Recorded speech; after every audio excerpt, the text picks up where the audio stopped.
زباں کو جب وہ زباں دیتا ہے، پڑھنے کو پھر قرآن دیتا ہے، بخشنے پہ آئے جب امت کے گناہوں کو، تحفے میں پھر وہ رمضان دیتا ہے۔ رمضان المبارک کی پرنور ساعتوں میں ہم لا رہے ہیں آپ کے لیے پیغام افطار۔ اشرۂ رحمت میں پیغام ہوگا حسن اخلاق کا، عشرۂ مغفرت میں پیغام ہوگا حسن اعمال کا، اور عشرۂ نجات میں پیغام ہوگا حسن احوال کا۔ دیکھنا نہ بھولیے گا پیغام افطار صرف رمضان ٹی وی پر۔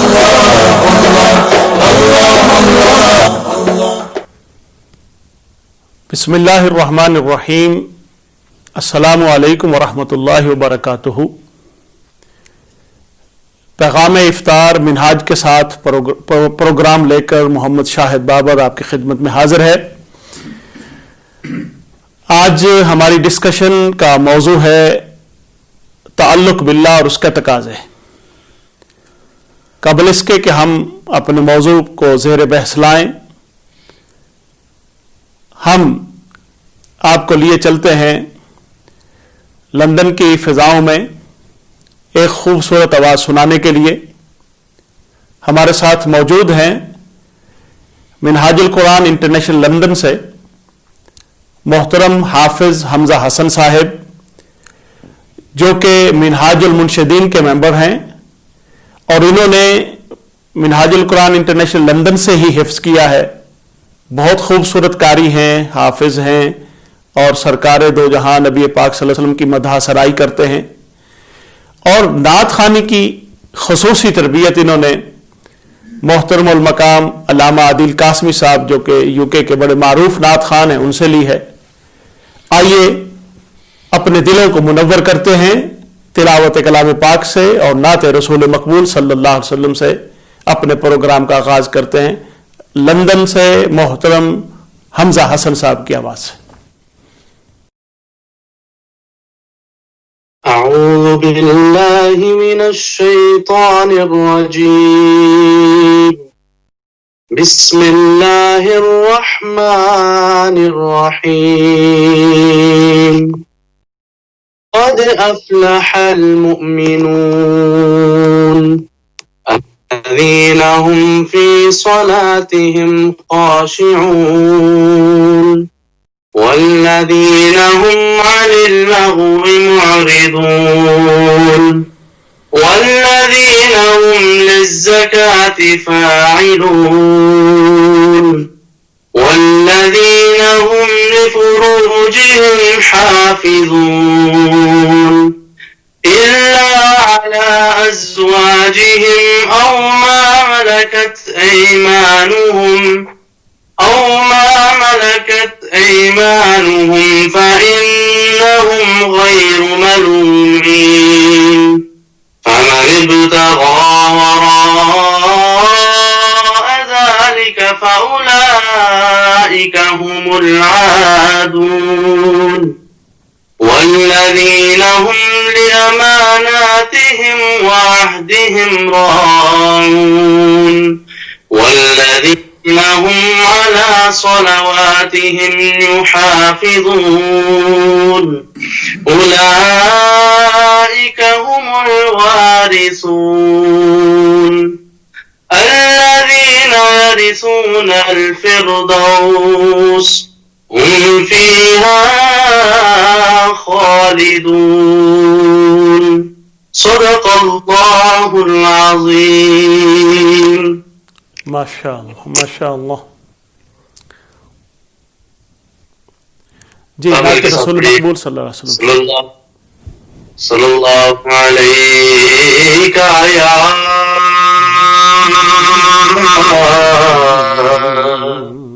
رسول اللہ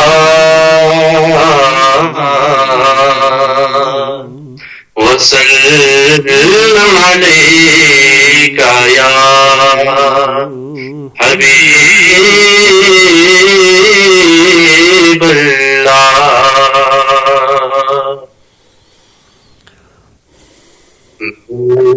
کہ بے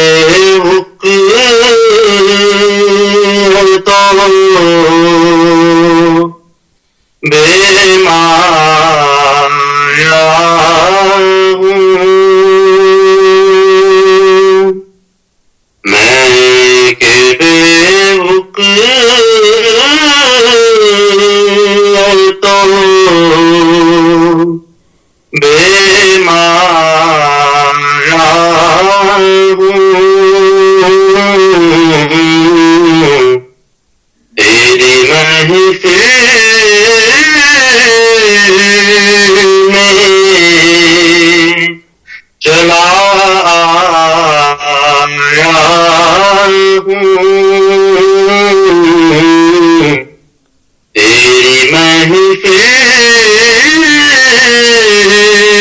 میں چلا آیا ہوں.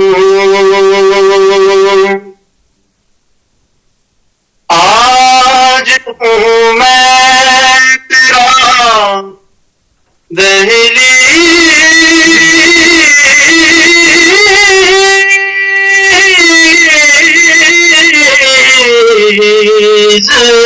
نشین.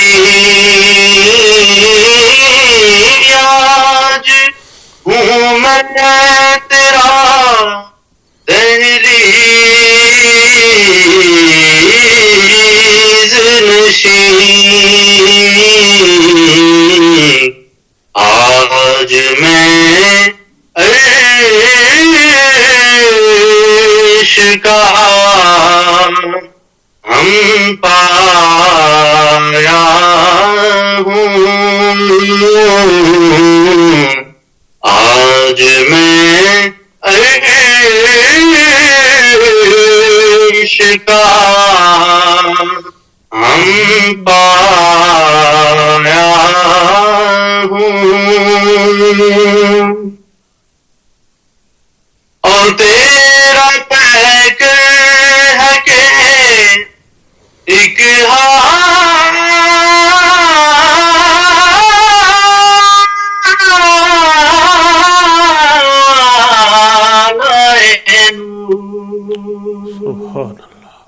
تیرا پیک ہے کہ ایک لائے نور. جالیوں سے تجھے دیکھایا ہوں. جالیوں سے تجھے دیکھایا ہوں. اور یہ کہیں خامیے